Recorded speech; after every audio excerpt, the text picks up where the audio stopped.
Le ministre des Droits de l'Homme, Paco Majrouvi, fait parler encore de lui. Si son projet aboutit, Zaga et le M66 seront emprisonnés. Paco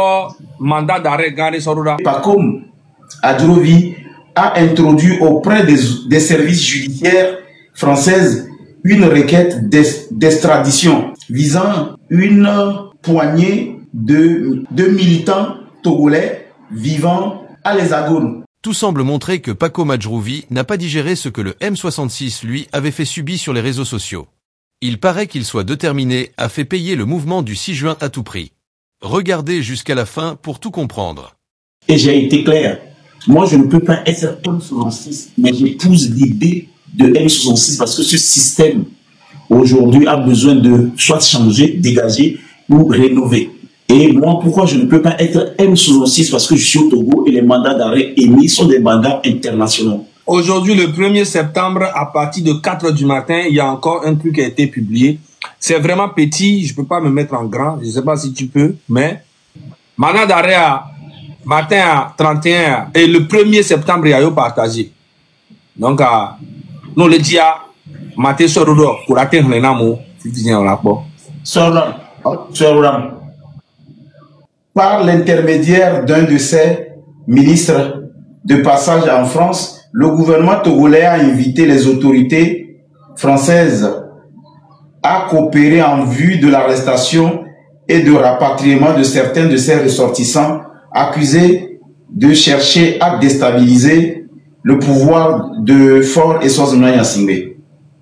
Voilà, la visite dans la capitale française fait fin juillet. Le ministre des Droits de l'Homme et le ministre des Droits de l'Homme de l'Humanité, du président du Conseil de M. Faure et de M.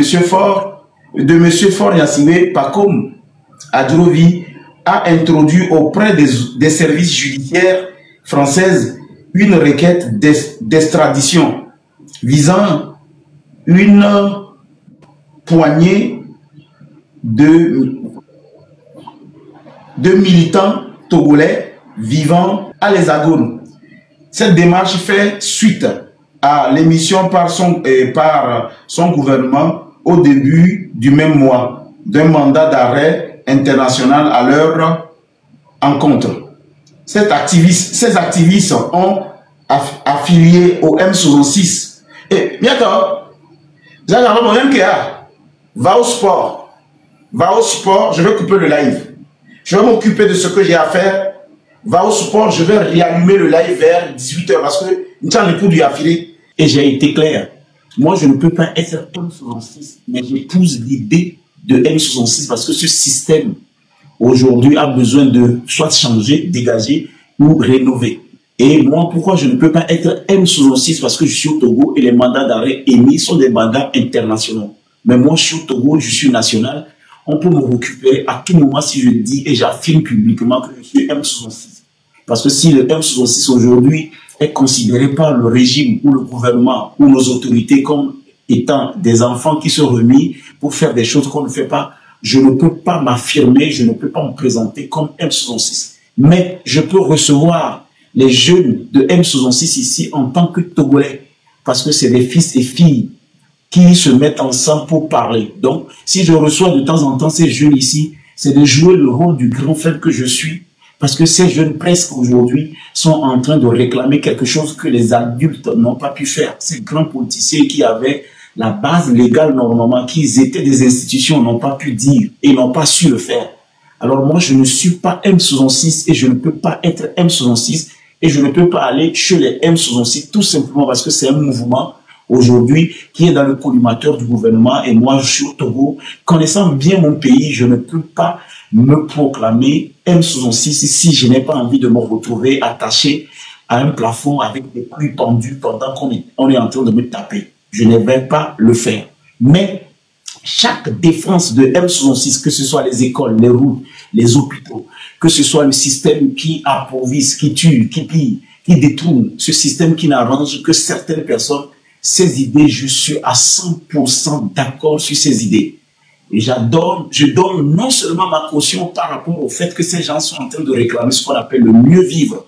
Et ce mieux vivre tous les humains honnêtes, normaux, doivent aspirer au mieux vivre.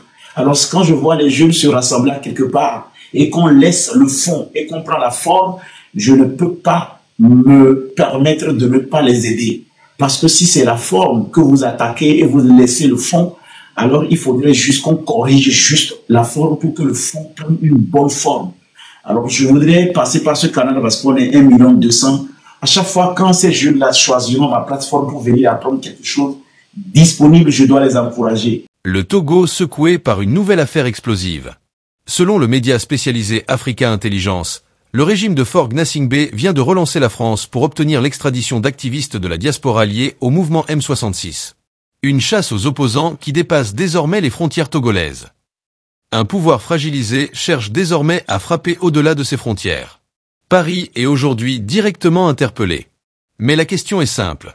La France acceptera-t-elle d'offrir ses opposants en sacrifice au régime de Lomé? Ou la diaspora gardera-t-elle son sanctuaire en Europe pour continuer le combat? Une affaire à suivre de très près. Selon le média Africa Intelligence, le gouvernement togolais a relancé ses démarches pour obtenir l'extradition de plusieurs activistes installés en Europe, accusés d'être à l'origine des mobilisations du M66 et des campagnes de contestation en ligne. C'est le ministre des Droits de l'Homme, Paco Majrouvi, en visite à Paris, qui a officiellement transmis la demande aux autorités françaises. Objectif: arrêter et rapatrier ces militants considérés par le pouvoir comme des menaces directes à la stabilité du régime. Depuis plusieurs années, Faure Gnassingbé accuse la diaspora de piloter, depuis l'étranger, la contestation qui secoue le Togo. Des manifestations devant les ambassades, des campagnes virales sur les réseaux sociaux, et surtout le rôle du M66 qui cristallise la colère populaire. Un mandat d'arrêt international a même été émis contre plusieurs figures de cette opposition extérieure. Mais cette requête met la France dans une situation délicate: respecter la coopération diplomatique avec Lomé, ou protéger la liberté d'expression et le droit d'asile. Ce n'est pas la première fois qu'un pouvoir togolais tente d'utiliser l'arme judiciaire internationale pour neutraliser ses opposants. Sous le règne du général Gnassingbé Eyadema, un mandat d'arrêt international avait été lancé contre son ancien ministre de l'Intérieur, exilé en Europe et accusé de tentative de déstabilisation. La demande, adressée notamment à la France, n'avait jamais été appliquée. Cet épisode illustre une réalité persistante. Les régimes autoritaires peuvent bien multiplier les mandats, mais les démocraties occidentales hésitent à coopérer lorsqu'il s'agit de dossiers à forte connotation politique. Dès lors, une question demeure. Le régime actuel réussira-t-il là où son fondateur avait échoué? L'extradition de Zaga Bambo et de ses collègues du M66 semble loin d'être acquise. La balle est désormais dans le camp de Paris.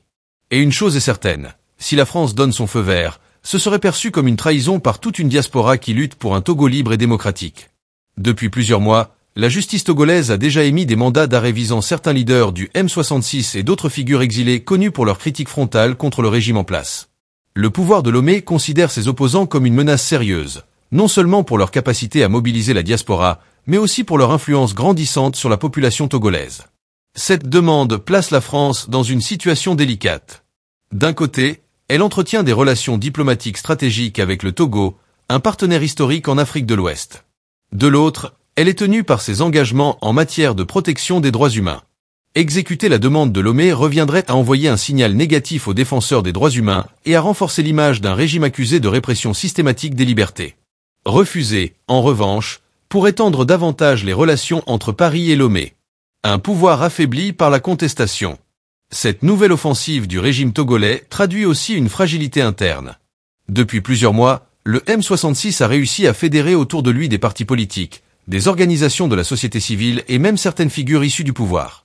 L'écho international de ces actions inquiète fortement le gouvernement, qui redoute une contagion des mobilisations populaires.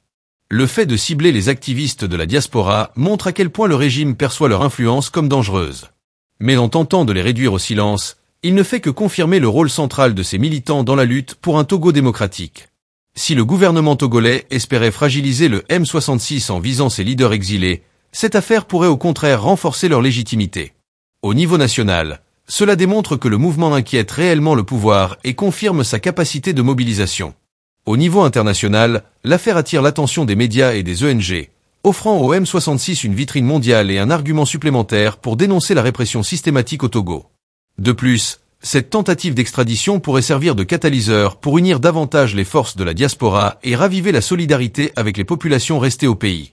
La bataille qui se joue désormais dépasse les frontières du Togo. Elle oppose un régime soucieux de préserver son contrôle à une diaspora déterminée à faire entendre la voix du peuple togolais sur la scène internationale.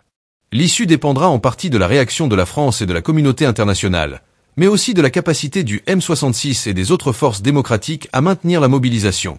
Car au-delà de la répression, une évidence s'impose. Le pouvoir de Lomé ne peut plus ignorer la voix de sa diaspora.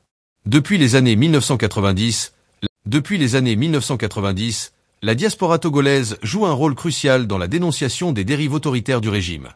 Qu'il s'agisse de manifestations devant les ambassades, de tribunes dans les médias internationaux ou plus récemment de campagnes numériques, les exilés n'ont jamais cessé de peser dans le rapport de force. Le M66, né dans la diaspora et relayé sur le terrain par la jeunesse togolaise, est devenu en 2025 le principal moteur de la contestation. Cette capacité d'organisation et de communication inquiète profondément Lomé, qui perçoit la diaspora non pas comme un acteur citoyen, mais comme une menace directe à sa survie politique. La bataille autour de l'extradition des activistes togolais en France pourrait marquer une nouvelle étape dans la lutte politique au Togo. Le régime cherche à montrer sa fermeté, mais il risque de se retrouver isolé diplomatiquement si Paris refuse d'accéder à sa demande. De leur côté, les activistes exilés sortent renforcés de cet épisode, en se positionnant comme de véritables adversaires politiques capables de peser sur le destin national. En toile de fond, une question centrale demeure. Jusqu'où le régime togolais est-il prêt à aller pour neutraliser ses opposants? Et surtout, combien de temps pourra-t-il contenir une contestation qui ne cesse de se réinventer, au pays comme dans la diaspora? Ce bras de fer autour de la diaspora illustre parfaitement la nouvelle réalité politique du Togo. La lutte pour la démocratie ne se joue plus seulement dans les rues de Lomé, mais aussi sur le terrain diplomatique, judiciaire et médiatique international. L'avenir de cette affaire dépendra de la réponse de la France, mais aussi de la capacité du M66 et des autres forces démocratiques à transformer cette pression en opportunité. Car une chose est désormais certaine, la diaspora togolaise est devenue une force incontournable que le régime ne peut plus ignorer.